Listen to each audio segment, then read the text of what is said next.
This is a legacy episode of the Lesbian Historic Motif podcast, originally released as part of the Lesbian Talk Show podcast group. Some references may be obsolete.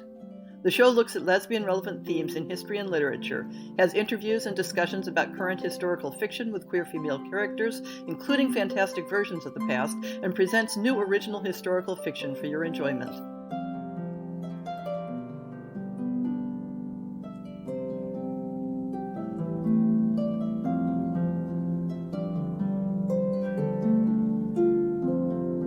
Today, the Lesbian Historic Motif podcast is delighted to talk to Samantha Rajaram about her book, The Company Daughters. Welcome, Samantha. Thank you for having me. So I believe that the Company Daughters is your debut novel. Is that right? That's correct. I worked on it for about 9 years. It took a long time to get it out into the world. Wow, that is quite a while. Although it's about the same as it took for my first novel. Why don't we start off with a brief synopsis of the story? Sure. A lot of my writing starts with some sort of law or policy that I find in the course of my research, and then thinking about the implications of that law or policy on the people that we don't often hear about in history. So in this case, it was what we would call a sort of anti-miscegenation policy by the Dutch East India Company. So this is happening in the 17th century during the Dutch Golden Age. And this was a time when Dutch settlers were starting to journey out into Asia and start their settlements there. And oftentimes what was happening is they were having children with the native women in those places. And so there were these mixed race children, and the Dutch East India Company didn't know what to do with these children. So they instituted a policy whereby they brought young, poor women from the Netherlands to the colonies to marry the settlers there. And so the premise of the book is what would happen if two of these women would fall in love with each other en route to Batavia. Uh-huh.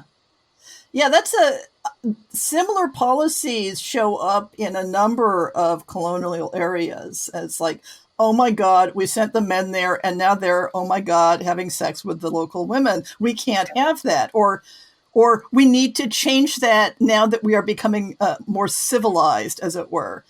Absolutely. So the same thing was happening here, where they actually brought these women as sort of a civilizing presence for the men. Yeah. So I love that you've chosen an era and a location that isn't overdone. I mean, I love a good Regency romance, but I want some more variety than that. And what led you to this particular setting other than the inspiration of that particular law? I mean, I would say the characters are always where I begin, and it might sound a little strange, but they sort of talk to me. And so I just start listening and writing. And so this one kind of naturally lended itself to starting in Amsterdam. And then as I started to examine the sort of shipping routes and trade routes of the time, I realized that they would stop at the Cape Coast, South Africa, and from there go on to Batavia. So that enabled me to kind of organize the book so that the first part happens in Amsterdam, the second part is on the ship, and the third part is when they actually reach Batavia. Mm-hmm. So I noticed from your bio that your own family heritage is from India. And somehow in my mind, I'd always associated the Dutch East India Trading Company with Indonesia, but I was doing my background research, and obviously that was not the case. They were all over the place in Asia. So I'm not familiar with exactly where Batavia is. Is that in India? No, it's Java, what's now Jakarta. Ah, okay. So there's really no really explicit connection to India, other than the fact that the Portuguese brought some Indian people to that area as slaves. And this was before the Dutch got there. And so there was a small population of Indian people that were there. So when I wrote this, I wasn't thinking, oh, this has to do with my culture specifically. And that's why I'm writing this. Yeah, I wasn't sure about that because the book description wasn't clear, and obviously there's nothing that says that people have to write about their own cultures. Right. But I wanted to find out about that angle on it. So yeah. You said that the characters came first, and then the implications of the law. But did the same-sex relationship come in at the beginning, or did that emerge from the characters in the story? I I mean, I have to go back and think about this, like, but I do. My recollection is that Yana, when I heard from her and when I started writing her, it was pretty clear from the beginning that she was going to fall in love with a woman. Hmm. And as I started to continue on this path of writing the book, it became clearer and clearer to me that that moment of agency where she enables herself to fall in love with a woman is so important to her in being able to understand so many other things about her place in the world and her place in this colonial world. Hmm. So have you done a fair amount of research about queer history at that kind of time depth? I know that you're going to talk about some, more modern queer writers, but I tried. I really did. There's not much about lesbian history in that period from what I found.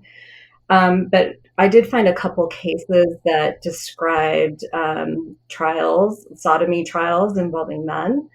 But it was very difficult to find much information, and I was also further hampered by the fact that I didn't get like a big research grant or anything like that. I was, you know, um, left to my own devices. I spent a lot of my own money on books I found online and trying to get access to books through my college library and, hundreds of articles that I could find, law review articles, things like that.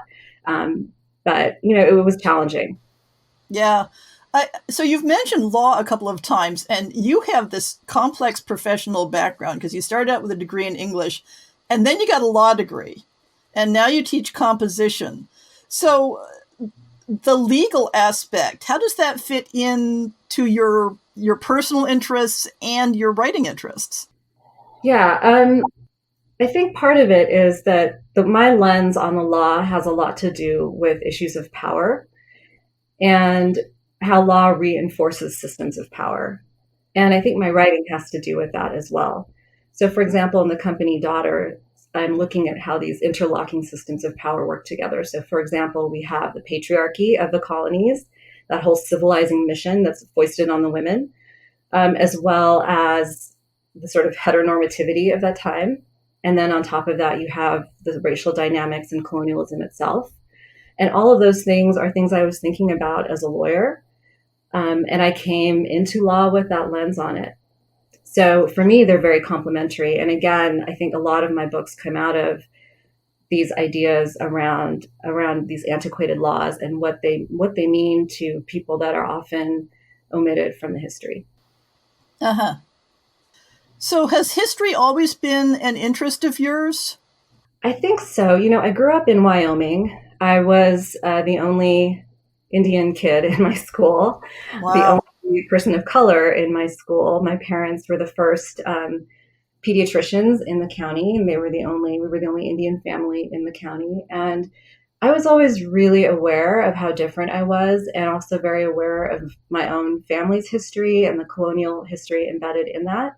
And so I was also pretty aware of the illusions that I saw in my own understanding of history from school. So I was, I think, pretty clued in early on to the fact that there were things that were being omitted. Yeah. What other historic eras would you be interested in exploring in fiction? So I'm working on multiple books. That's how I write, and they all are about different periods of history. So one that I'm really interested in, and I'm finalizing a manuscript right now that's set in. Well, it starts from a policy from the 19th century. The part of India that my mom is from is a French colony. Anyone who's read Life of Pi might remember this place, Pondicherry. That's where my mom is from. It was a French colony, and the French had this policy called renunciation. So it enabled Indian people to renounce their native citizenship, become French, thereby having access to better paying French jobs and social mobility and all of that. So I was really interested in this idea of assimilation and how that process of assimilation is embedded in laws. And that's what the novel I'm working on right now is about. And I'm also really interested in the use of indentured servants from India after the abolition of slavery. So Mhm. I'm working on a couple books that are related to that. Yeah, interesting. So you mentioned that it took something like 9 years for this book to develop. Want to talk about that process a little bit? I think you mentioned in your bio that you were in some, pitch competition thing was how you got your start. Am I remembering that correctly? Yes, I was able to get my agent through a sort of, I don't want to call it a competition, but that's really what it felt like. It's called Pitch Wars, and it's becoming more and more popular. But every year we get about 3 to 4 thousand applicants, and there are about 100 mentors in different genres, and you submit your manuscript and query letter and all that to the mentors that you think would be a good fit. And I was lucky enough to be mentored by Carrie Callahan, who happened to have her debut novel coming out, which was also set in the Dutch Golden Age. So that worked out really well. And she's one of my, dear friends, wonderful mentor, and she's kind of helped me throughout this process. So that was wonderful to have the benefit of having a mentor through this process, but also meeting all the other people in the community that way. I can't imagine navigating the world of publishing without that community. Hmm. So was most of the 9 years you spent writing a matter of the development of the story? So I guess to put it in context, I'm a single parent. I have 3 kids. I was in Wow. the middle of changing careers from lawyer to academic, and I had to go back to graduate school for that and to sort of restart my whole career. Um, and I just was really busy. And so I didn't always have time to just sit and write. I woke up at, sometimes 3 in the morning to start writing and to do my research. And I just worked on it a little bit every single day. I also traveled to Amsterdam to do research there. So it just took a long time for me to get all the information I wanted together. I wanted to be as sort of comprehensive as I felt like I could be. And I wanted to give the characters time to breathe. And I didn't really know how to write a novel. I don't have an MFA. I didn't take any creative writing courses or anything until much later. I took some creative writing classes at Stanford through their continuing studies program. But I didn't have any formal training, so I had no idea what I was doing. Um, I you think most of us don't when we start.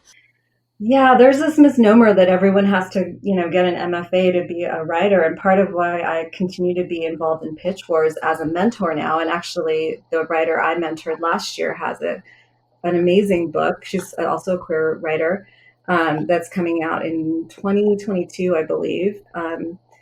And so now I'm mentoring writers, and one of the great things about Pitch Wars is you don't need to have an MFA. Yeah, You can, that's interesting that attitude is out there because I'm very familiar with the science fiction and fantasy world, Mhm. and I don't think anybody in that genre thinks you need an MFA. And similarly for romance, so it's interesting the different publishing cultures that are out there and the different assumptions.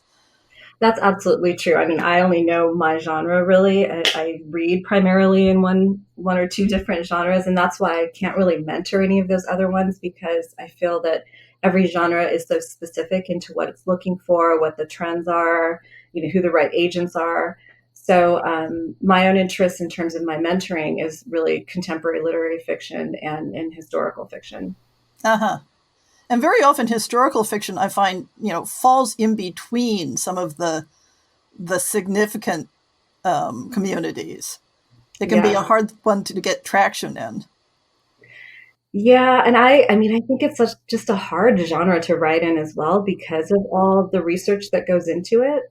It's and frankly, as somebody who wants to write about omitted histories, omitted people, that makes the research that much harder because there's just a lot less out there. Because I'm always thinking about, well, who's writing this dissertation and why are they writing it and what's their connection to it?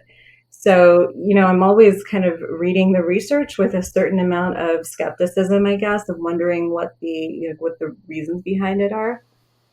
Yeah, I know. I mean, I don't know if you've had a chance to check out my blog where I'm, doing essentially commentary on academic research about queer female themes in history, and I do a lot of picking apart. What are this author's prejudices? What are their assumptions? How are they spinning this? It really takes a lot of critical reading. It really does. And I feel an immense amount of responsibility when I embark on these journeys, trying to find, the research that I feel like makes the most sense. It's hard, and I don't know if I always get it right, but I try. I keep trying. Uh-huh. So if people wanted to follow you on social media, where should they look? So right now I'm banned on Twitter, apparently. Oh, have you been being a bad girl? I don't know, too political, I guess. I have no idea what the reasoning for it is, but my Twitter handle is Samantha Reader, but it's not working right now. So my other social media is I have a Facebook author page, Samantha Rajaram, and I also have an Instagram feed, which is samantha.r.reader. Okay. I will put links to those in the show notes. Thank you. Oh, and my website too is Yes. www.samantharajaram.com. Got it. So thank you so much for joining us on the Lesbian Historic Motif podcast. Thank you so much for having me.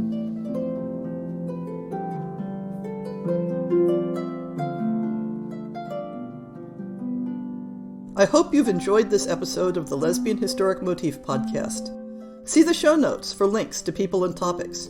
Most shows will have a transcript linked as well. If you have a book announcement, a topic suggestion, or might like to appear on the show, please drop me an email. If you enjoyed this podcast, please rate it and subscribe on your favorite podcast app, and consider supporting our Patreon.